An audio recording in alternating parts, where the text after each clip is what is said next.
Тебя там видно? Видно. Все Да. нормально. Запись идет. Классно. Ну чё, Прокси таксует, наконец-то. Небезызвестный проект. Going Deeper. По-английски скажем, Deeper. Сейчас мы едем в поисках гречки и туалетной бумаги. В принципе, ничего не изменилось с предыдущих интервью. Гречки надо и туалетной бумаги. Я закупился, потому что у меня нормально. Ты закупился? Конечно. А ты? I don't give a fuck About гречка. about everything that you're talking about Он right просто now. не ест гречку и жопу не вытирает бумагой. Типа, Вообще никогда. вообще похуй. Я жопу вытираю гречкой, а ем туалетную бумагу. Ну что, прикольный вопрос сейчас будет, вообще, который вы слышали, наверное, Серьезно, блядь? 100-500 раз. Мне надо узнать, потому что я никогда не читал ни одно интервью и не смотрел ни одно интервью с вами, сорян. Вот мне интересно, с чего все начиналось вообще. Как вы пришли к Going Deeper? Ой, Это был далекий 2014. Ты хочешь с самого начала историю? с самого начала С самого истории. начала, да, Все прям с начинается. Я боюсь, что тогда это как начнется, так и закончится. искренне. твоя шоу. И ты чем Да меня вообще перебиваешь? похуй. Ты чем тебе меня сказать. перебиваешь, Мы блядь? будем, блядь, Я делать нахуй всё, что говорю, мы блядь, хотим, вещи говорим. нормальные, а ты меня перебиваешь, сука. Выходи, блядь. Это он тебе, кстати. Короче, не перебивай нас. Так, Слушай. окей. Началось все в 2011 году с искренней любви к музыке. Мы действительно болели в тот момент этим и ничего не представляли, кроме как быстрее бы вот закончить там свои рутинные какие-то делишки и Типа заняться чего? музыкой. Ну там у меня вот работа была. Кем ты работал? Я там работал в офисе, продавал порошковую краску оптом на тот момент. А до этого я еще работал крупье в покерном клубе и администратором игрового клуба. Так. То есть вообще не связано с музыкой никак работа. И как бы вот представь себе этот день рабочий, когда ты целый день работаешь, а мыслями ты вот находишься уже там вот в студии с Тимуром, чтобы приехать и что-то там вот поделать. Ну вот какая-то такая фигня началась в 2011 году. И вот с этого постепенно, степ-бай-степа пошло с трека, с первого, с релиза разрастаться все, как вирус. А у Тимура, соответственно, не было работы на тот момент, да? Да я писал музыку всю жизнь как-то. Не, я работал до этого. Ну, когда я закончил работать в 21 год. Я буду иметь копейки, гроши, но я не буду больше ни дня своей жизни работать на работе.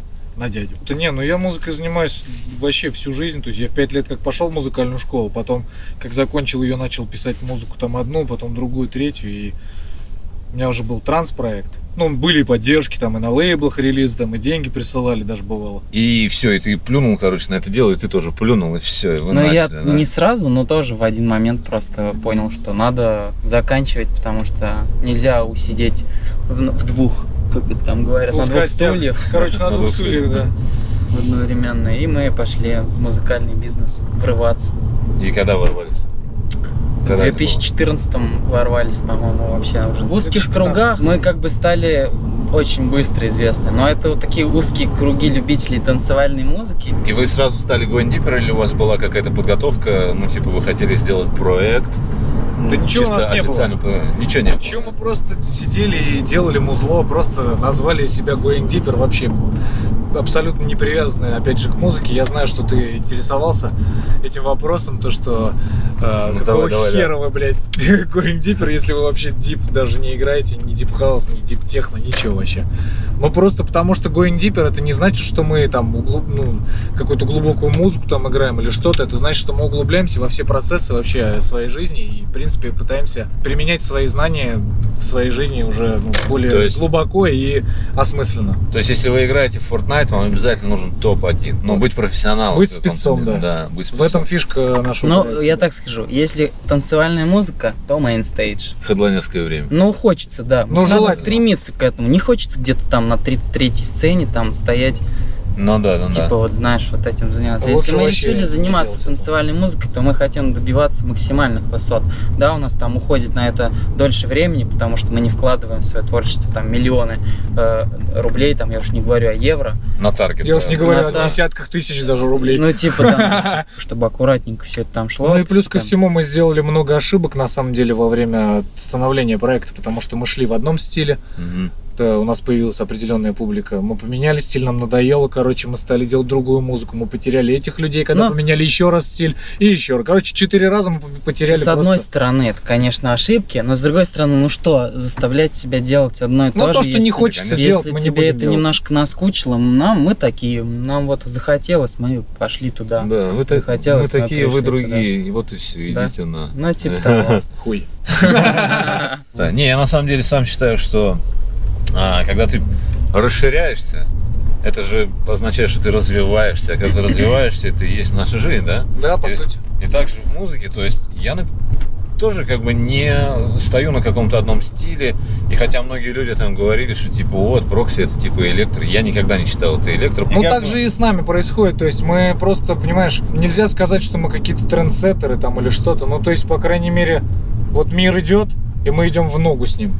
То есть я бы не сказал, что мы опережаем время, но были моменты, когда мы прям опередили один раз время, но нас жестко подрезали, короче, и Что получилось... это был за момент, расскажи. Блин, это такой интимный момент достаточно Ты будет. про коллабу Саоки, что ли? Нет, коллаб Саоки это уже, ну, просто, это уже то, что случится вот сейчас на днях. Кто-то вас прокатил, Очень жестко прокатили, мы могли стать трендсеттерами, короче, со своим стилем, но появился один человек, который очень тормознул нас с этой историей и сделал свое, и, короче, получилось. Спер идею, да? Короче, жестко прям, жестко. И потом сейчас весь рынок был, короче, на этом жил 2 года. Ага. Ну, а что поделаешь? Жиза. Да. Это жиза. Ну да, не, на самом деле, любой такой момент, это все равно какой-то ценный опыт, да. Если этого момента бы не было, вы бы не знали, мы что так русские прекрасно понимаем. Мы русские друг друга не обманываем. Что значит отжимать тему? Мы не стали с этим человеком конфронтовать, и все нормально. Мы уже знаем просто, к чему готовиться, и все. Да. Вот, я про это и говорю, то есть ценный опыт, без которого как бы, ну, ничего бы... Ну ничего, сейчас история изменится, поверь мне. В голодный год с резиновой тарелкой, да? Да, конечно. А что это был за стиль? Ну, это Future House. Определенный Этот трек виток. определил, короче, направление Future House на 2 года, короче. Реально. То есть просто об этом никто не знает, никто об этом не задумывается и никогда это не признает, даже если поймут, что это действительно так. Да, мы разговаривали с Жориком и такой момент поднимали, что типа у нас в России тоже такое как бы присутствует. Какое? Отсутствие поддержки друг друга. Да не, ну, понимаешь, блин, там, проекты, вот это такое. неправильно на самом деле мнение. Почему? Потому что есть команды, коалиции. Это то же самое, что, например, у Armada Music есть своя команда. Там у Спиннина есть своя команда. Каждая команда поддерживает своих. Просто у нас этих команд не так много, и они не такие большие, потому что индустрия у нас в целом маленькая. Если есть чуваки в андеграунде, они там варятся в своей теме. Есть чуваки там в мейнстриме, они варятся в своей теме. Есть чуваки там около того, около всего, они варятся в своей теме. И каждый поддерживает друг друга по мере возможностей. И, ну, на самом деле, мне кажется, что поддержка у нас нормальная. Да? Ну, конечно. Вот артисты, например, с которыми мы общаемся постоянно, ну, то есть у нас трек выходит, раз нас ребята, даже с кем мы давно общались там и так далее. Я просто вижу, там, раз, постик сделают, там, еще что-то, ну, вот по треку. Еще какие-то, ну, то есть, если надо обратятся, мы тоже сделаем, нам не впадлу. Это у нас есть свое радиошоу, в котором постоянно Всех вообще все поддерживаем, играют всех. все треки. Ну, Музыка всех вне пацанов политики. из Даже России. если мы состоим там в какой-то группировке, как другие, блядь, считают долбоебы некоторые, есть такие люди. Вот, и то это вообще не значит то, что мы не будем играть их музыку там, или, блядь, они нас бесят или что-то. Какая разница, блядь, нам поебать вообще. Мы просто люди, которые за музыку. Если музло прикольное, мы прикольно относимся. Музло не прикольное, не прикольно. Какой же там человек, с кем он там общается, что он там делает, это вообще его личное дело. В моем творчестве было пораньше такое. Я пишу что-то типа хаоса, ну, можно сказать, там, электро, грубо говоря, да, для любителей стилей. То есть, а другие люди пишут драм-н-бейс. И те люди, которые пишут драм-н-бейс, меня очень сильно поддерживали. И так во многих стилях. То есть, ну, понятное дело, что они диджеют свой драм-н-бейс, да, и они чисто технически не могут сыграть по большому счету, да, мой трек. Но была очень большая поддержка вот с разных стилей. Но вот здесь, в России, я такого как бы не встречал. То есть у меня, ну, можно сказать, почти не было поддержки никакой от исполнителей других стилей или других диджеев там и так далее. Да, я даже в каких-то моментах, наоборот, увидел какую-то немного другую сторону, вот более такую завистливую, не завистливую, а такую типа... Ну, негатив какой-то. Хейт короче. какой-то, да, небольшой такой хейт был в мою сторону. То есть вот как, если сравнивать вот аудитория, например, зарубежная и российскую аудиторию? Вот в этом плане, в плане Ты имеешь в поддержки. виду простых людей или все-таки индустрию? Ну, наверное, индустрию, да и простых людей. Вот. Блять, все просто. Нравится музыка, они поддерживают. Не нравится музыка, они не поддерживают. Никто никого так просто не хейтит. Ну, мы же, блядь, у нас никаких скандалов нет, мы никакую хуйню не творим. Мы обычные нормальные пацаны, которые занимаются своим делом. Какого хуя нас должны хейтить? Вот просто объясни мне. Не, ну у нас люди долбоебы в большинстве своем, потому что они готовы хейтить тебя просто за то, что у тебя, блядь, я не знаю, родинка под глазом. Типа, в принципе, всем насрать. Да, а другие будут тебя любить. Ну, то есть, как бы, ну, дебилы есть везде и всегда будут, и как бы, ну... А тема хейта вообще? Вот Ну, вот раскрыта у тема нас хейта, в ну, России? просто это те, кому делать нечего. Блять, ну если у тебя много хейтеров, то значит у тебя все заебись, я так считаю. Так, да? Ну, конечно. Если на тебя всем похуй, вот это вот другой вопрос. Согласен. Это уже грустно. Наверное, А да. если тебя хейтят или восхваляют, то Но вопрос нормально. в том, как Значит, ты справляешься процесс с этим. идет. Мгм. Как ты Мы справляешься с просто этим. не обращаем внимания вообще ни на что. Вот это, что там пишет, если где-то что-то, то похуй, пускай. Ну, просто делаете Мы свое свое, дело да, и всё. делаем, мы музыку пишем, а они там где-то пишут комменты, ну, как бы вот, и все их творчество на это. Ну да, может это творчество людей, может они комменты пишут, блядь, типа ради... Творчество. Ну да, ну кто-то же собирает лайки на комменты, понял, там в Ну да. пабликах. Раз там он хочет написать самый крутой коммент, и типа вот все его заметят. Так, ну и, короче, в стандартные вопросы. А как вы опишете свою музыку? Нынешнюю, наверное, скорее всего. Ну или там, с чего начинали и к чему пришли? И чем закончили? Не закончили, мы уже не заканчиваем, поэтому мы тут сидим, как бы, потому что мы Да. не закончили. С одной стороны, можно сказать, что... Блин, очень сложно описать, потому что все время хочется писать разное что-то. Ага. Но сейчас вот мы пришли к выводу, что нам нравится танцпольную музыку делать. То есть музыку, которую мы можем сейчас играть в клубах, ну сейчас, понятно, не можем, но типа чуть позже сможем опять. Да. Вот. И, соответственно, сейчас за это время мы сделаем какое-то количество музыки, которую мы сможем играть в клубах, и будем играть ее в клубах.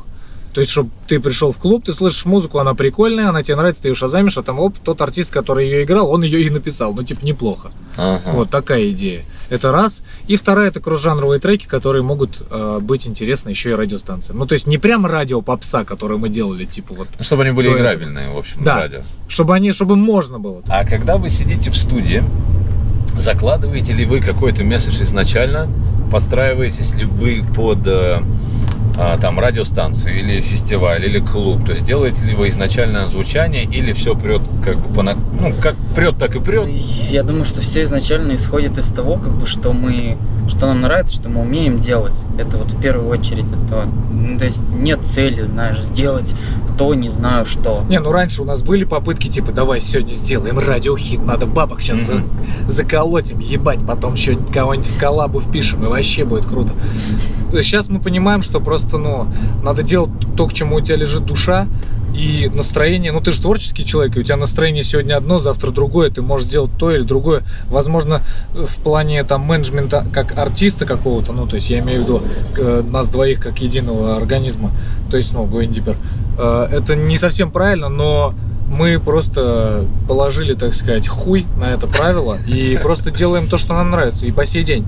И Просто когда интерес. вот мы перестали это делать, сразу по-другому начало получаться, легче, и результаты совсем другие пошли. Имеешь в виду, перестали как бы стараться подделать под формат, да? Но мы всегда, в принципе, не старались делать под формат. Просто были определенные моменты, в которые нам приходилось реально делать под формат.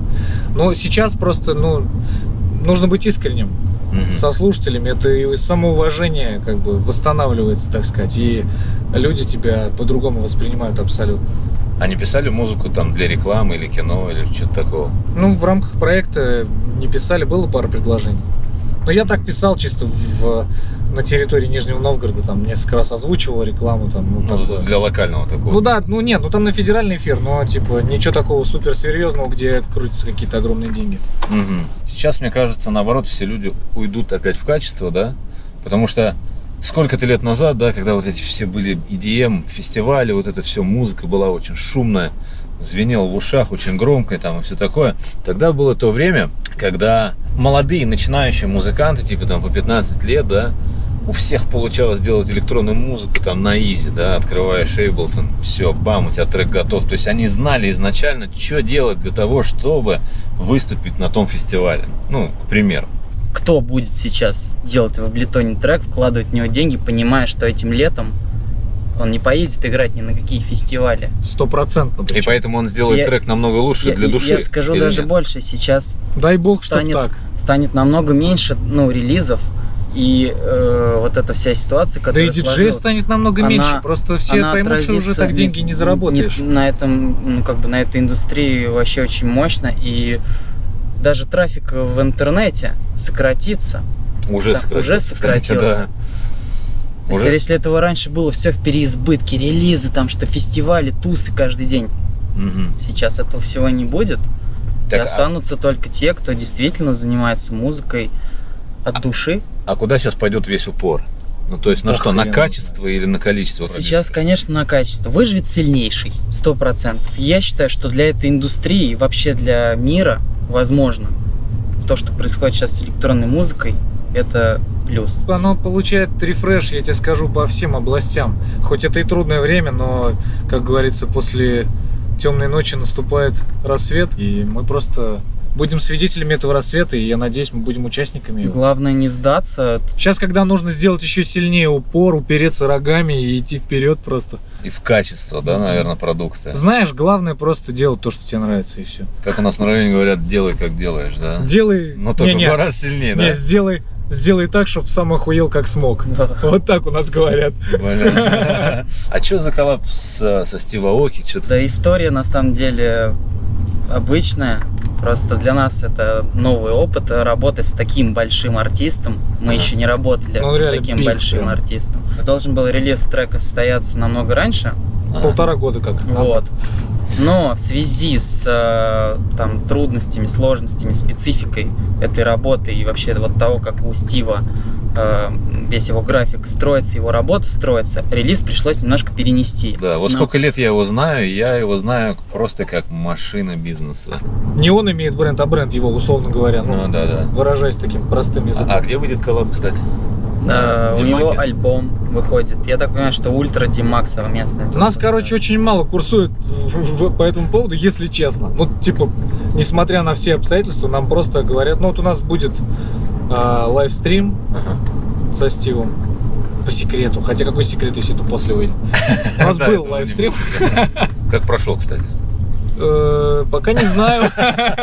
Очень хорошо, было так здорово вообще. Очень странный, да, такая штука? Вообще, это, знаешь, это как-то квантовый скачок, да, такой? Я с ним, кстати, делал один лайвстрим. Сколько-то лет назад, не помню. Он не был еще тогда таким супер-супер биг. И он звонил всем музыкантам. И, мне там попросили, сделай какой-нибудь crazy location. И я, просто взял свой подъезд. Для них это прям crazy location. Какие, по вашему мнению, сейчас будут действия на музыкальном рынке вообще? Есть какие-то предположения? Есть определенные мысли. Например, я считаю, что сейчас пройдет еще месяц где-то, и лейблы все большие, крупные, средние, маленькие, поймут, что нужно сокращать количество релизов, чтобы возросла цена и спрос на них. Сами просто поотрежут половину музыки, потому что нет смысла выпускать по 5 треков в неделю. Это происходит сейчас. Я думаю, что просто, как мы и сказали, количество музыкантов, которые выпускают годный материал, перестанет существовать. А те, кто реально живет этим, они будут продолжать делать и будут продолжать гнуть свою линию, и у них все будет нормально. Те, кто сдадутся, и поэтому количество релизов реально может сократиться. Но это не точно на самом деле, потому что может быть и наоборот. Станет намного больше этих bedroom продюсеров, которым будет нехуй делать дома, работы нет, ничего нет, что делать, давай музыку буду писать. То есть 2 варианта, либо меньше станет, либо больше. Но точно не станет больше продаж и больше стриминга, это я тебе точно могу сказать. Может быть, продолжат писать больше, но покупать больше музыку точно не будут, ведь ее негде играть. Еще, возможно, радио будет пизда, кстати. Да. Потому что радио в машинах слушают, когда куда-то едут, а сейчас, никто никуда ездить не будет. И правда, это будет такая перезагрузка хорошая. Клубы начнут функционировать, люди соскучатся по тусовкам, люди будут готовиться к ним. Можно будет снова наконец-то ввести платный вход в клубы, потому что заебали эти тупорылые, блядь, уебки, которые приходят, блядь, в один клуб носом повертят, блядь, уходят в другой клуб. Ну или дома туси, включай свою музыку, которая тебе нравится. Вот. А мы ждем возвращения клубной индустрии, знаешь, клубной культуры. Хочется вот, чтобы люди, знаешь, соскучились по этому всему. Вот прям такие... Эх, как давно я в клубе-то не был. Ну, пошли, погнали. И молодежь тоже новая. Да, знаешь, было бы прикольно. Захлест, чтобы было. Чтобы мы снова поехали на гастроли уже с новой силой. Эх, ребята, мы ждем, чтобы сыграть новую музыку для вас. Вот это вот ощущение прекрасное. Что больше нравилось, что больше заходил? Фестивали, клубы? Фестивали, конечно. Фестивали? Фестивали всегда всегда круче намного. А почему? Ну, потому что там, понимаешь, ты можешь раскрыть весь свой потенциал. В клубе ты можешь... Все равно это так тебя чуть-чуть в рамочке все равно зажимает. А на фестивале что хочешь, то и делай. Хочешь, вылези на сцену, там, прыгай, что хочешь. В клубе не всегда уместно. Соответственно, ты не можешь там играть какой-то лють. Ты не можешь посадить людей на карты. Не, ну, конечно, можешь технически, но не везде. Ты не можешь посадить их на карты и сказать: давай, бля, разъебемся, там, понеслась. И типа люди не будут разъебываться так, как на фесте, потому что фест раз в год. Для некоторых несколько раз в год они ездят там, допустим, 3-4 фестиваля. Выбирают Качелу, там, Ультру, Tomorrowland, там, Альфа Вичпи. Ну, условно, то есть какие-то фестивали выбирают. Ну и вот тусят на этих фестивалях. Ну, все равно 4 раза в год. И то, что ты каждую неделю можешь в клуб прийти. Ну да. Когда ты стоишь на фестивале, перед тобой весь этот народ, и он приходит на тебя, слушает, но часть этого народа ты видишь, что они как бы форсируют. Ну, то есть приходят, уходят. Потому что на фестивале обычно несколько танцполов, а в клубе ты можешь получить другую энергетику, когда, ну, все лицом к тебе. Когда мы играем на фестивалях, мы играем на главной сцене. В подавляющем большинстве. Окей. И там мало ощущается вот это вот, типа, люди уходят. Но те, кто были у нас на выступлениях, не дадут соврать. Вряд ли кому-то хотелось уходить, послушать, что там происходит на другой сцене. Ну вот если соседний танцпол играет R&B, блядь, твоя любимая, например, 2000-х, блядь, вот ты прям, ёб, ты обожаешь его. Ну нахрена тебе торчать там, блядь, и слушать каких-то двоих чуваков, ну типа, если ты можешь пойти послушать свое любимое говно, которое там играло по радио в 2000-х. Но не надо, блядь, вот этого вот: давай подальше, давай, фу, блядь. Ты, ну, нахуй мне твое мнение. Я, блядь, делаю это, сука, всю жизнь. Я в это, блядь, всю свою жизнь вкладываю. Не для того, чтобы меня обосрали. Не, мне похуй, обсирайте, но, типа, реакция будет однозначная. Типа, мне насрать. Пользуясь случаем, если ты тот человек, который приходит вот в клубы и начинает диджеям показывать там вот на телефоне, что поставить, даже если это трек этого диджея, не надо этого делать.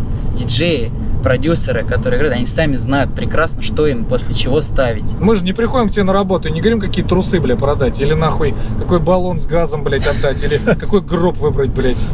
Пиздец. Ну, уважайте труд других людей, блядь. Не уважаете, идите нахуй. Ты играешь музыку. Большинство людей, которые присутствуют на вечеринке, кайфуют. Есть один человек, который пытается сказать, что типа это не круто. Но вот люди остальные-то как бы, ну, может быть, блядь, тоже что-то понимают. И если каждый будет, ну, мыслить вот так, типа, что, блядь, я больше шарю, там, ну, блядь, ну иди становись диджеем, развивай свой проект. Тогда лучше на карантине сидеть. Вы не играли еще на Silent Disco? Что это? Наушники? Когда типа тишина и все в наушниках, нет? Прикольная тема. У них там два канала, да, играл. Там у них 2 канала, они могут выбирать между 2 танцполами, но танцпол всего один. И каждый тусуется по-своему. 2 диджея стоят рядом. То есть и 2 диджея сразу играют. Прикол. И они переключают канал, надоел этот диджей, они перешли на другой канал. Соответственно, наушники снимаешь, тишина. Вот, мне кажется, таким людям вот как раз вот такое зайдет.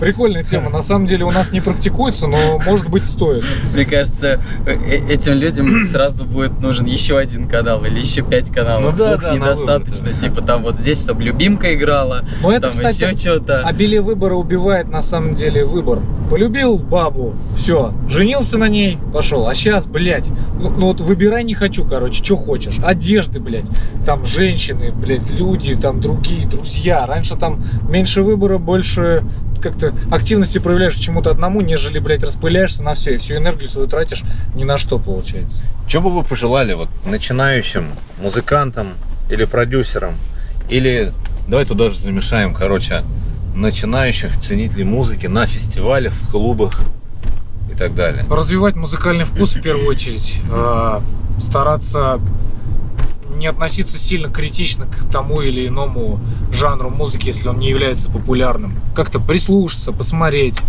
подумать, вникнуть немножко. Для себя открыть что-то новое, постараться не просто поверхностно, знаешь, вот так, если вот заходит, то точно все заходит. Ну, как-то вот, может, если другим заходит, а ты как бы пока не понял, может быть, стоит, как-то попытаться, да, что-то понять. Просто послушать звуки, как это все, на чем строится там вот музыка вообще в целом. Как голос звучит, там, как то звучит, как это звучит. Просто попытаться ухватиться за что-то и, возможно, перенять все-таки то, за что другие это любят. Второй момент, это, наверное, больше как бы развиваться и в целом вообще пытаться быть человеком, который развивается. Разносторонний, да, то есть саморазвитием заниматься. Да. Всем в целом, и не продюсерам, и слушателям, просто ценить то, что у вас есть. Вот вся музыка, которую для вас ребята делают, стараются, не только мы, ценить ее, потому что, как показывает вот то, что сейчас происходит, ничто не вечно, все может закончиться завтра. Просто закончится интернет, и вы останетесь без музыки вообще. Так что цените то, что вы имеете, так, как будто завтра этого не будет. Да, это как на английском языке говорят, ценить вот этот момент, моментум. Да. Ну что, круто, на этой офигенной ноте, на позитивной. С вами были Прокси и Going Deeper in the House. Подписывайтесь на канал, ставьте лайки, колокольчики. Все ссылки на меня, на них, все снизу. Короче, писуху, увидимся. Не болейте, не кашляйте. Бум!